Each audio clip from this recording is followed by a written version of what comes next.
ہم وہی کہیں گے جو ہمارا دین ہم کو بتاتا ہے. عمل کرو تو تمہارا بھلا ہے, نہیں کوئی عمل کرے تو نقصان ہمارا نہیں ہے, اسی کا نقصان ہے. تاج شریعت سلام. السلام علیکم ورحمۃ اللہ تعالی وبرکاتہ. آج بھی روز کی طرح ہم ایک اور وہابی مفتی صاحب جناب امتیاز پلامبی کی باتوں کا جواب پیش کر رہے ہیں.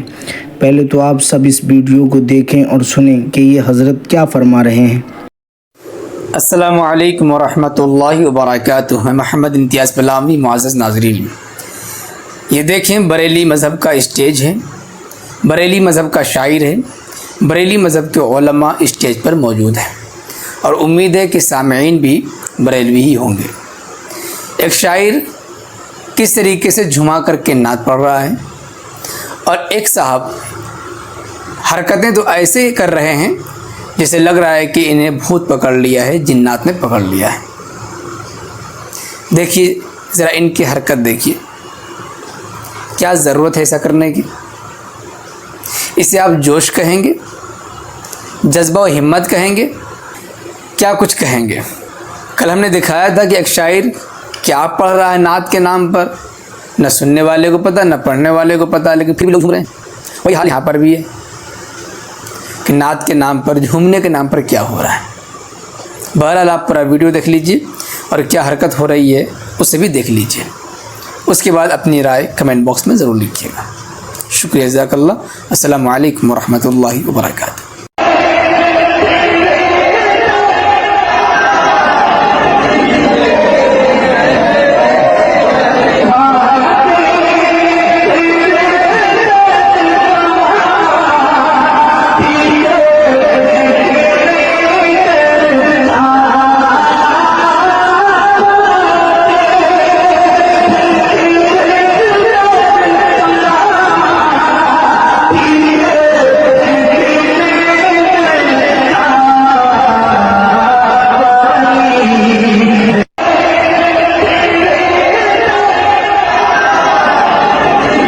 اب آپ نے غور کیا ہوگا کہ یہ ویڈیو کسی بھی جگہ کا ہو بہرحال، لیکن ہے تو ہمارے ہی کسی نعتیہ محفل یا اسٹیج کی.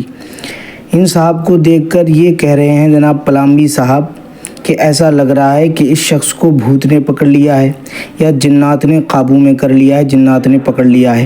یہ صاحب ہماری نعتیہ محافل میں ہونے والے جذباتی لمحات کو بھوت اور جنات سے تشبیہ دے رہے ہیں، گویا کہ ان کے نزدیک یہ ساری کیفیات محض ڈرامہ اور بیکار کی باتیں ہیں، اور کہہ رہے ہیں اس کو آپ جوش کہیں گے یا اور کچھ کہیں گے.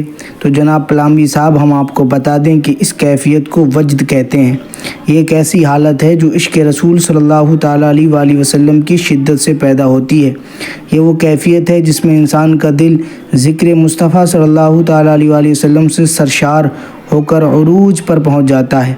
ہمارے اکابرین کے بارے میں ثابت ہے کہ ایسی محافل میں ان پر بھی وجد کی کیفیت طاری ہوتی تھی، یہاں تک کہ بعض تو بے ہوش ہو جایا کرتے تھے. اگر آپ کو یقین نہیں آ رہا ہے تو ہم آپ کی اپنی کتابوں سے حوالہ بھی پیش کر سکتے ہیں. یہ ہم انہی کی کتاب سے ان کا منہ بند کرنے کی کوشش کرتے ہیں. دیکھیں یہ کتاب ہے شریعت و طریقت. اس کے لکھنے والے مولوی حکیم الامت ان کے مولانا اشرف علی تھانوی صاحب ہیں. یہ اپنی اسی کتاب کے صفحہ نمبر 308 پر لکھتے ہیں کہ سلف صحابہ تابعین میں سے تلاوت قرآن کے وقت نہ کسی پر بے ہوشی ہوتی تھی اور نہ کوئی چیختا تھا، صرف رویا کرتے تھے اور ان کے بدن پر رونگٹے کھڑے ہو جاتے تھے. چلیے یہ تو انہوں نے ثابت کر دیا کہ ہاں وجد ہوتا ہے. اب نیچے دیکھیں یہ لکھتے ہیں جیسا کہ ترمذی شریف جلد ثانی میں حضرت ابو ہریرہ رضی اللہ تعالیٰ عنہ کا بے ہوش ہونا مروی ہے. لیجئے یہ تو دیو کی بندگی کرنے والوں کی اپنی کتاب سے نکل آیا ہے. اب کیا کہیں گے امتیاز پلامبی صاحب، یہ بتائیں. اب آئیے آپ کو دیو کی بندگی کرنے والوں کے اپنے اسٹیج کا حال بھی دکھا دیتے ہیں. ان کے ہی گھر میں ہونے والے خرافات اور حرکات سے واقف کروا دیتے ہیں. مگر پہلے آپ یہ بات سن لیجئے کہ دیو کی بندگی کرنے والے کہنے کا سبب کیا ہے. جو ہمارے زبان سے بار بار ہم جو یہ کہہ رہے ہیں کہ دیو کی بندگی کرنے والے، اس کا سبب کیا ہے؟ یہ کوئی ہماری طرف سے الزام نہیں ہے، بلکہ ان کی اپنی محافل اور اجتماعات میں ان کے علماء کی موجودگی میں یہ جو ہے نا جملہ ان سے ہی کہا جاتا ہے. ذرا دیکھیں اور یہ پھر غور کریں. آپ لوگوں کے بیچ میں مشہور یوگ گرو